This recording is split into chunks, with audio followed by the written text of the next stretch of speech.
Barbara Castle, Red Queen of the Labour Party, has died at 91. A fiery voice in several governments, she blazed a trail for women in politics. Scotland Yard threatens to sue Millwall after their fans injure 50 police. Everyone's a winner. All the parties claim victory in the local elections.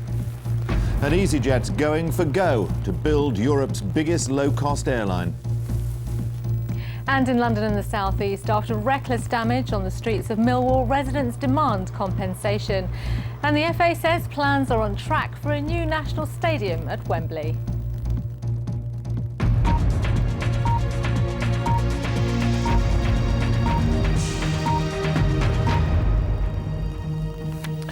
Good evening. Baroness Castle, the fiery left-winger who was a leading figure in the Labour governments of the 60s and 70s, has died at the age of 91. As Barbara Castle, she blazed a trail for women at Westminster and became one of the most prominent politicians of her generation. Tony Blair said tonight she was a radical and independent spirit and one of the dominating personalities of the Labour movement of the last 50 years. Our political editor Andrew Marr on Labour's Red Queen. Barbara Castle was the Labour tigress. Bar Margaret Thatcher, she was the most important female politician of the 20th century.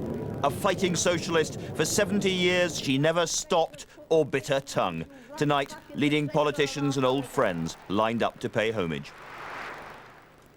The Prime Minister said she was courageous, determined, tireless and principled, never afraid to speak her mind or stand up for her beliefs. Britain, he added, had lost a great political figure and the Labour movement a heroine. She was, as I say, the most formidable cabinet minister, carrying out real socialist principles and sticking to those principles and trying to get cabinets to stick to those principles that I saw in operation. Born in 1910, a socialist from her school days and a fiery speaker by her 20s, Barbara Castle came into Parliament in 1945, the year of the old Labour landslide and the beginning of the modern welfare state. A passionate left-winger, she was brought into government by Harold Wilson. She's partly responsible for our safer modern roads. She brought in new speed limits and the breathalyser, though her greatest achievements in government were the first Equal Pay Act and child benefits paid directly to the mother. All those in favour, please show. Her greatest political defeat was in place of strife, her early attempt to curb trade union extremism. She said then she was probably committing political suicide. I feel that a woman's place is in the home, and that's where Barbara Castle should remain. But cabinet colleagues, including Jim Callaghan, failed to back this attempt to reform the unions. If she had succeeded in doing that, I think the Labour Party would have survived and wouldn't have been in the wilderness for 18 years. But because the party turned it down, the unions wouldn't have it. It was left to Mrs. Thatcher to do it a good deal more brutally. As for Barbara Castle herself, when Jim Callaghan became Prime Minister, he quickly sacked her. He said, "I'm awfully sorry, Barbara, but I want somebody younger than you are." And I think we stand me very way for the young. And you know, I thought one of the most restrained things I ever did in my life was not to retort. Then why not start with yourself, Jim? A happy marriage and then many more campaigns sustained Barbara Castle into a ripe old age. She became, for the Labour Party, rather what the Queen Mother became for the country. Except that while the Queen Mother rarely spoke in public, Barbara Castle never stopped. She was sceptical about New Labour and led a successful revolt against this government's pension plans. Inwardly furious with her, ministers smiled and clapped in public. Like many before them, they were far too frightened of Barbara Castle to do anything else. Andrew Marr, BBC News. And there'll be a special tribute to Barbara Castle this Sunday. Red Queen, a film portrait of Barbara Castle, will be shown at 6:25 on BBC Two. Scotland Yard is threatening to sue Millwall Football Club after the worst rioting on the streets of London for a decade. Nearly 1,000 Millwall fans attacked police with bricks, paving slabs and fireworks after their side was beaten by Birmingham in a First Division playoff. 47 police were injured, and so were 26 of the 34 police horses on duty. For the residents of Millwall, a day of clearing up, costing and soul-searching. Dozens here were caught in the thick of the rioting. One woman was dragged from her car. As I went to get out of my car, that was it. My car was just bricked and things just flying from all sorts of angles, and I came back close. been, I've got 7 children, they were hysterical, screaming, mum, mum, you know, help. I had people on the door, like gashes in their heads, pouring of blood. For 2 hours last night, residents trapped in their homes close to the Millwall ground were terrorised. Between 600 and 900 frustrated Millwall fans fought raging battles with police. Come on! Shoot you! They're ahead of the horses! The rioters had stockpiled missiles and flares outside the ground beforehand. They were angry their team had lost the match and thus the last chance of promotion. Their target was the Birmingham fans, but they were kept apart and turned instead on the police. As the official Supporters Association condemned the violence, Scotland Yard said Millwall had always been a difficult club and last night it disgraced itself. This is absolutely unacceptable. In the next few days, we will be calling Millwall FC into Scotland Yard and we will be taking legal advice to consider whether or not it is appropriate to seek recompense. Tonight, intelligence officers said this was the face of 21st century football hooliganism. They said the hooligans are highly organised and are attracting other criminal activity, including counterfeiting and drug stealing. The BBC has been secretly filming hardcore Millwall fans for months. This was after the match against Wolves. Then, as last night, police believe the trouble was planned in advance. One reformed hooligan believes football violence is increasing. Now it seems to be getting back up to big firms again. Bigger numbers coming out, more people getting involved. Official statistics support this. Only 2 nights ago there was trouble at Cardiff City after they lost to Stoke City. The violence isn't limited to Millwall, though last night's was the worst. This evening, vets were still treating Alamein, one of 26 police horses injured. Millwall's managers said they regretted the violence, but could do little since it happened outside the ground. Margaret Gilmore, BBC News, Millwall. The 3 main political parties are all claiming to have done well in the local elections in England. The Conservatives won the largest share of the vote, but Labour still runs more councils. Of the 174 councils up for election, Labour now controls 63, the Conservatives 42 and the Liberal Democrats 15. 52 councils have no overall control. The far-right British National Party won 3 seats in Burnley, exploiting tensions left over from last summer's race riots. Turnout generally was 35%, better than usual for local elections, and mostly due, it appears, to the success of voting by post.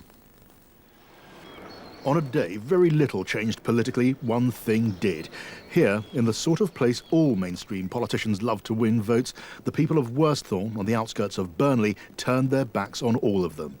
It seemed unthinkable, but now there's a BNP councillor here, and though the voters deny they're racist, there are no regrets either. Perhaps it's a wake-up call to the normal representation of this village to get your house in order. People are feeling that they're not treated fairly. The money's been spent on one side of the community and not both sides of the community. I don't want these people here, so many of them, and then you're cast as a racist. I think it's common sense.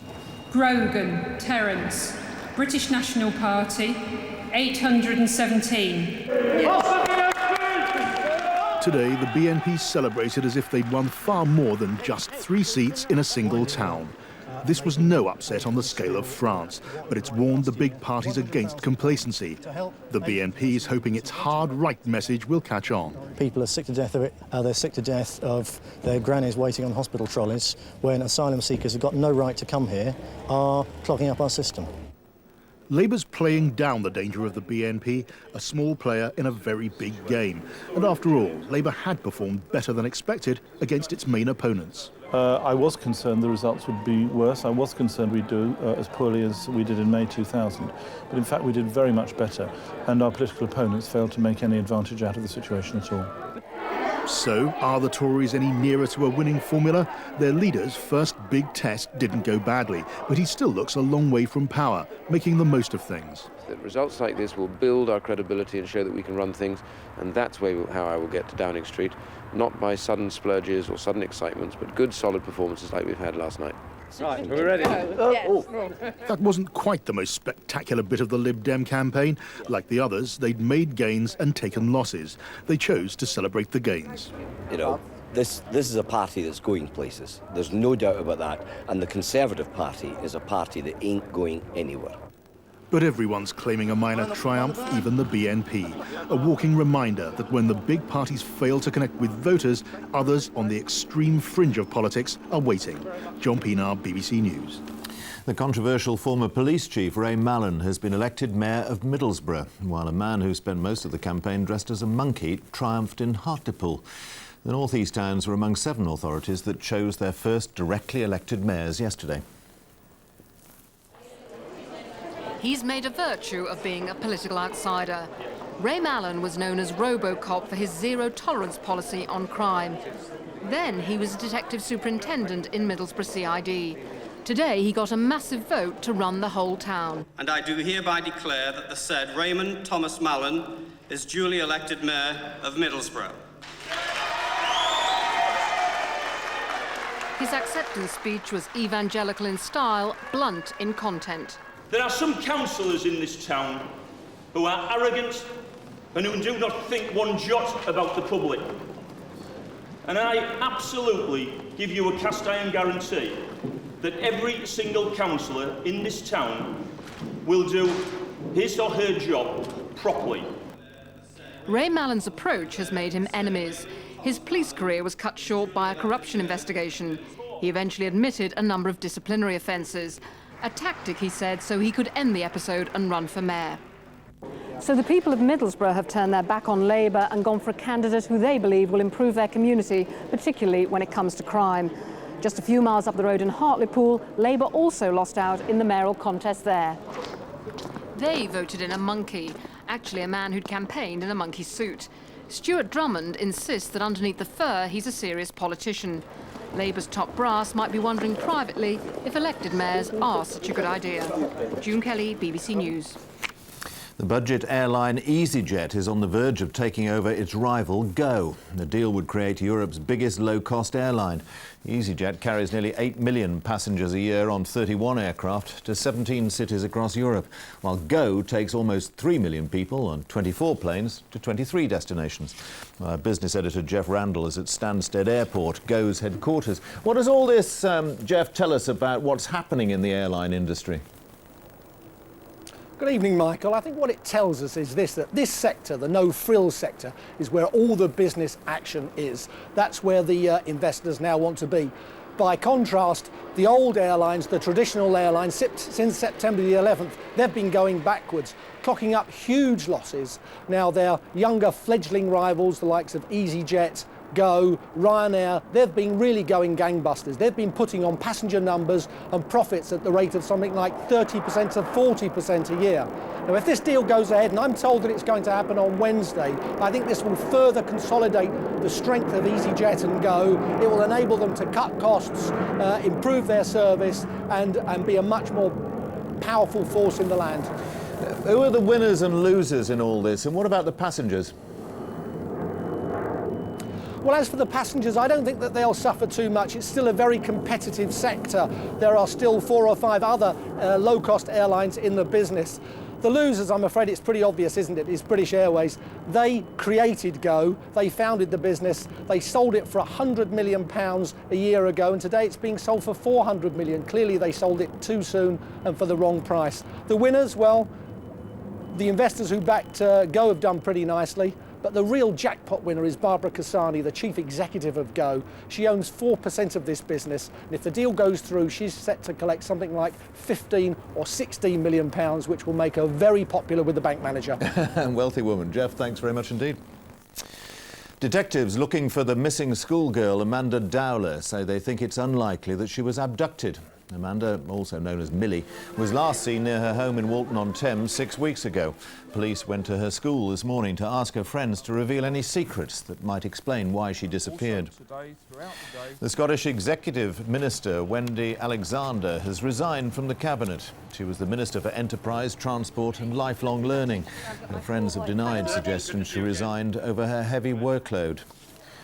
Vodafone shares have fallen below £1 for the first time in 4 years. It happened after the telecoms company said its businesses in Germany and Italy weren't performing as well as expected. 2 years ago, the shares were worth nearly £4. The recent success of the National Front in France has focused attention on the rise of far-right parties throughout Europe. A new party in Holland, which is doing well in the run-up to the country's elections in 2 weeks' time, is campaigning almost entirely on an anti-immigration platform. The party, Pim Fortuyn, believes the Netherlands should shut its borders. From the Netherlands, our Foreign Affairs editor John Simpson reports. In only 20 years, the entire face of Rotterdam has changed. Nearly half the population now are immigrants, many of them Muslim, yet the main political parties ignored it. That's caused great resentment here. When this man stood at the local elections in Rotterdam recently, he attracted a third of the vote. Now, Pim Fortuyn is going national. And as a result, traditionally comfortable, tolerant Dutch politics have suddenly turned nasty. But Pim Fortuyn thrives on controversy, and even covered with chocolate cake, he's got a glamour and style completely new to Dutch politics. At his elegant house, the butler serves the drinks. Pim Fortuyn is openly gay and insists that he's not from the extreme right. But he also calls Islamic culture backward. What's so bad about having people of different cultures in your country? Because it gives a lot of problems, because most of them, as they cannot integrate, because it's very difficult to integrate, as you has not the same culture, as you cannot speak the language, then you have big difficulties to get a position in economics. So you stay at home. You are a member of the lower class. We have a lot of guests that are trying to take over the house. And the owner of the house doesn't like that. Forgive me, Mr. Fortuyn, it sounds very racist to me. It really does. It sounds extremely racist. Give me a definition of racism. You don't know what a race is, because how can you connect the Muslim religion and culture with a race? Then you are very, very stupid, Mr. Simpson. Well, thank you for that. Yes. Of course, Jean-Marie Le Pen says exactly the same. When I interviewed Jean-Marie Le Pen last, he said exactly all of this kind of thing. I know you don't like that link. Compared with Mr. Le Pen, and as you do it another one, then the interview is finished now. But it didn't finish then. This kind of thing just brings Mr. Fortuyn more publicity, and he knows it. Conventional politicians are really struggling to keep up with him. If he gets more or less the votes that are predicted to him in the polls, it will be some sort of a revolution, I think, in the Netherlands for the system as well. This process is happening right across Europe now. Maverick right-wingers challenging the status quo. Old-fashioned, middle-of-the-road politicians are having problems persuading ordinary people they understand the changes that are taking place in countries like this. If the conventional politicians are really to compete, they're going to have to raise their game. John Simpson, BBC News, Rotterdam. And the French presidential election is just 2 days away. Left and right are uniting behind President Chirac against the far-right candidate Jean-Marie Le Pen. Even the French football team has come out in favour of Jacques Chirac. Well, John Sopel's in Paris. So, John, everybody's ganging up on Le Pen. How successful is their campaign likely to be? Well, not only the football team, we've even had the rugby team, we've had pop stars, we've had actors all issuing statements saying you must not vote for Jean-Marie Le Pen. There's even been a statement issued on behalf of senior diplomats, normally impartial figures, but saying France's image would be tarnished abroad were that to happen. But just like we were hearing in John Simpson's report, Jean-Marie Le Pen is playing that very well, saying, look, I'm the figure that's trying to challenge the establishment and all these people are lined up against me. Most significant of all today, I think, is a poll that was figured, not the headline figures which show Jacques Chirac well out in front, but the figures that show many more people are going to come out to vote this Sunday than they did 2 weeks ago, and that would suggest that the mobilisation against Jean-Marie Le Pen is having an effect, particularly among younger voters. If Chirac does win by a mile, what then? Do the French all think it was just a bad dream, or has the political landscape in some way changed? I think the political landscape has changed. The question, though, is whether Jacques Chirac will really take to heart the messages that the French electorate have been sending out very loudly these past 2 weeks, that they feel disillusioned and disaffected. If Jean-Marie Le Pen doesn't poll well, there will be a tendency just to bury your head in the sand like an ostrich and then hope that it's all gone away when you come out. But I think France does have fundamental questions left. The question is whether Jacques Chirac has the courage to take them on. John, thanks. The Foreign Secretary, Jack Straw, has been given a hostile reception in Gibraltar, where angry crowds booed him and called him a traitor. He was there to explain the government's proposals for sharing the sovereignty of the territory with Spain. London and Madrid hope to reach an agreement on Gibraltar's future this summer. British troops have landed in the remote mountains of southeastern Afghanistan to search for al-Qaeda fighters. They're patrolling on foot, checking caves, bunkers and other mountain hideouts. Reports suggest that the British operation is taking place near Gardez. The US Army has set up a forward operating base at Khost. Pakistani troops, supported by the Americans, are expected to attack groups of fighters in Pakistan and drive them across the border, where coalition forces will be waiting. A Royal Marine waits nervously to be airdropped into the mountains of southeastern Afghanistan. These are the men of Zulu Company, and they're about to join the hunt for al-Qaeda and the Taliban. A Chinook helicopter ferries them in. It is tense on board. Only a few weeks ago, al-Qaeda fighters shot down an American helicopter just like this one. The men of Zulu Company are safely dropped off. Reconnaissance troops have come in ahead of them to make sure they won't be ambushed here. In some areas, the Royal Marines whisper to each other in case their voices carry and give them away. To guide them around, they have Afghan troops loyal to the new government, men who know these mountains well. Breathing is hard up here, an altitude of up to 13,000 feet, where oxygen levels are drastically reduced. Still, the Marines are busy searching the mountains. So far, they haven't come across any of Osama bin Laden's fighters. But if they do, their orders are to kill or capture them. For the Royal Marines, this is dangerous terrain, especially at night. They could be vulnerable to rocket or mortar attack, or even an ambush. They're not certain whether al-Qaeda are in this area, but they're taking no chances. The Marines are bringing artillery in to give them extra firepower in the mountains, and they've poured hundreds more men into the area, some under cover of darkness, filmed here with a night vision camera. Now all they have to do is to find their enemy. Ben Brown, BBC News, southeastern Afghanistan. Plans to build a new 90,000-seat national stadium appear to be back on track at Wembley. The Football Association says enough money's been raised to start work on the £715 million rebuilding project. And with Wembley closed, tomorrow's FA Cup final between Arsenal and Chelsea is taking place in Cardiff. The Millennium Stadium will host the first all-London final for 20 years. And in Glasgow, Celtic and Rangers will meet for their Old Firm Cup final match. Large crowds are expected at both games. Our sports correspondent Daniela Ralph has been watching preparations in Cardiff. The Cup final weekend begins here in Cardiff with this concert ahead of the football showpieces tomorrow. Both the English and Scottish finals pitch city rivals against each other. Surveying the stadium this evening, the Chelsea players had the look of tourists about them.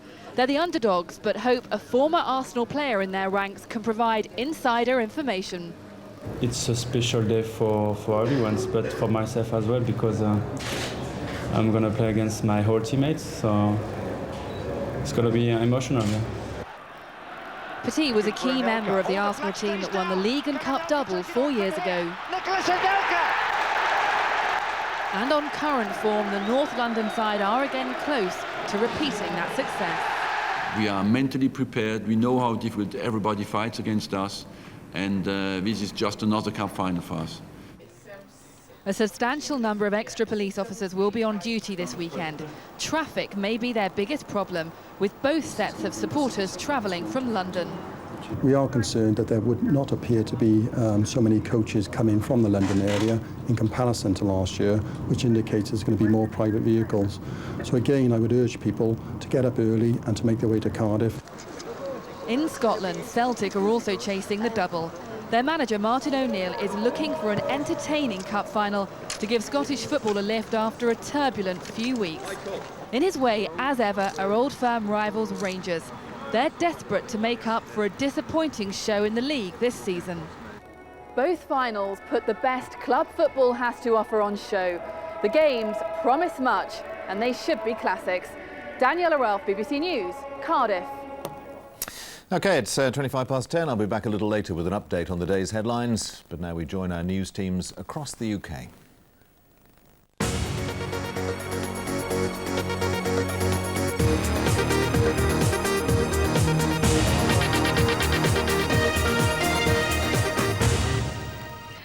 Good evening from BBC London News. I'm Lainey Malkani.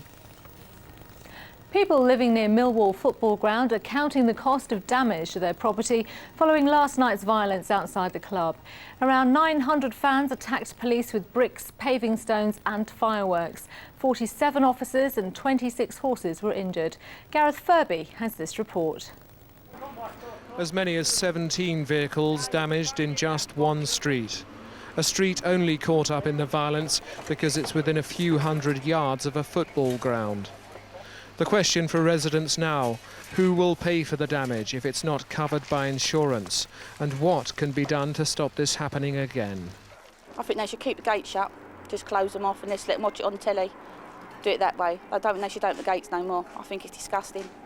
I was in the top room of the house looking down. I was obviously concerned about my car and other people's cars and the horses and everything. It wasn't a pretty sight. A lot of bricks being held. But from some who watched the trouble claims this afternoon that it wasn't caused by genuine Millwall fans. Most of them weren't even Millwall fans. Yeah, they come along. They just come along, so ain't as bad as people make it out to be. As I said, it's a minority. I don't know where they come from. They're here every Saturday and cause you in trouble, you know what I mean? But I feel sorry for Millwall supporters. The police, though, say they hope to bring to justice many of those involved in the riot. Left behind in the rear windscreen of one of the cars, hairs from a police horse, marking where it hit. And today, some of the injury caused clear enough. This horse only saved by skilled animal surgery. Former Sports Minister Tony Banks has told BBC London it appears very likely a new Wembley Stadium will go ahead. This comes as the Football Association insists it has substantially met 5 tests set by the government at the end of last year. Amongst them was a guarantee from the FA that it had secured the financing for Wembley. Mr Banks says it can only be good news. Yeah, I think we can be very optimistic because I do know, although the FA aren't going to say anything more until Tessa Jowell makes a statement in the House next week, that they are very confident we are going to get the green light on this. And it really is about time that we did, because we've wasted an awful lot of time. Who's wasted that?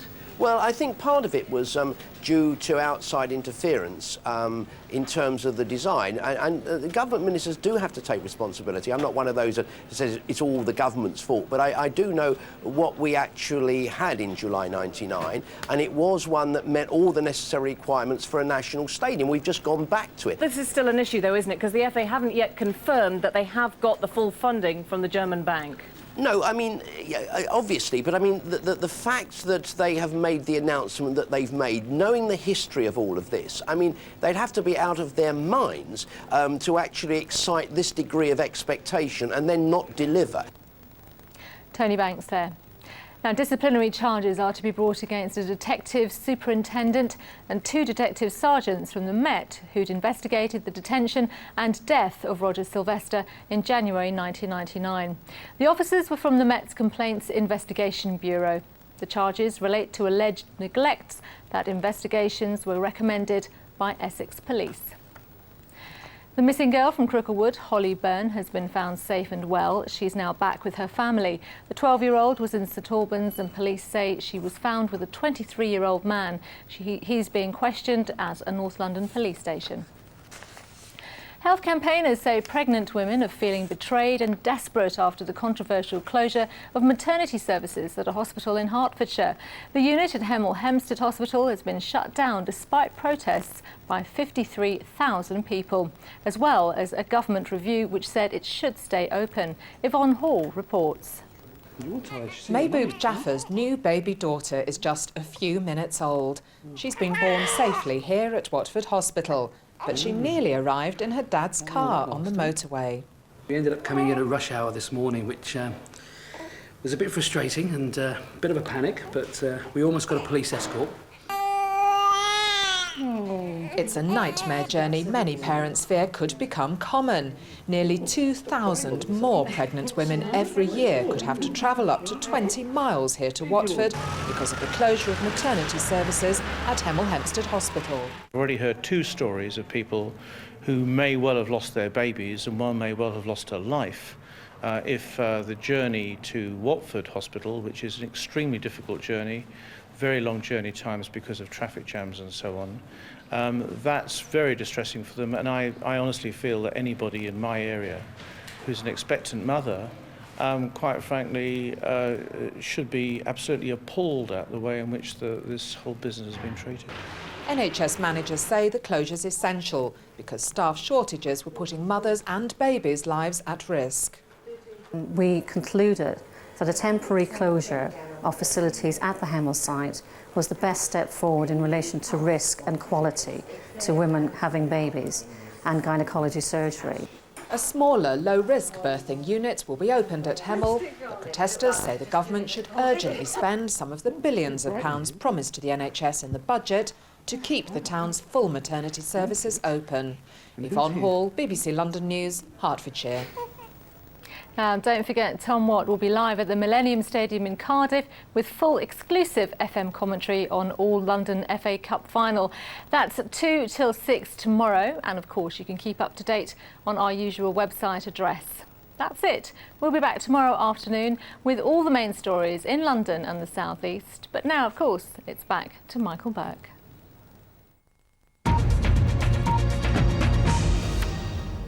And the main news again tonight, Barbara Castle, the fiery left-winger and leading figure in Labour governments of the 1960s and 70s, has died at the age of 91. She was one of the most prominent politicians of her generation who blazed a trail for women in politics. And Scotland Yard has threatened to sue Millwall Football Club after rioting fans injured 47 police officers. Newsnight starting now over on BBC Two. But from the 10 o'clock news, good night, have a good weekend.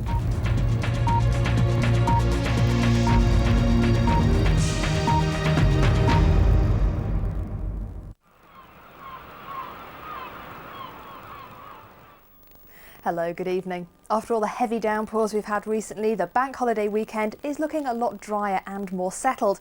Many places will be dry tomorrow, as they will be on Sunday too, although later in the day there'll be some rain in eastern England, and that's going to drift westwards during Monday. Now, it's certainly unsettled today, some heavy downpours, particularly across southeast England this evening. Half an inch of rain fell in just 2 hours here at Redhill in Surrey. And you can see how those showers really got going across England and Wales this afternoon. There was hail and thunder mixed in, but in the last few hours they've been fizzling out quite nicely. Now, they'll continue to die out during the rest of tonight, perhaps taking longest down towards the southeast. By dawn, most places will be dry, but there'll be some cloud across central and eastern England. And a chilly night to come, a touch of ground frost in rural areas as temperatures drop as low as 2 or 3 degrees Celsius, and a touch of air frost in some sheltered parts of the north and west. Now, with high pressure, many places will be dry tomorrow. Any showers much lighter, more scattered than they have been today. And then an area of low pressure drifts in towards the east during Sunday. So tomorrow, if you're heading to the coast, west is best really. The best of the sunshine, the highest temperatures for Aberystwyth and for Newquay. Slightly lower temperatures, a little bit cooler, a little bit cloudier for Scarborough and Great Yarmouth. And then on Sunday, well, northwestern areas should stay dry and bright, but eastern England will have more cloud and indeed some late rain. So a little bit of detail on that then, and tomorrow morning may well start quite cloudy across central and eastern England. Elsewhere it should be a dry and a bright start to the day. Now, we should see a little bit of sunshine coming through in these central and eastern areas, but we could also see 1 or 2 showers cropping up. As I say, they'll be lighter than today's and they'll be much more scattered too.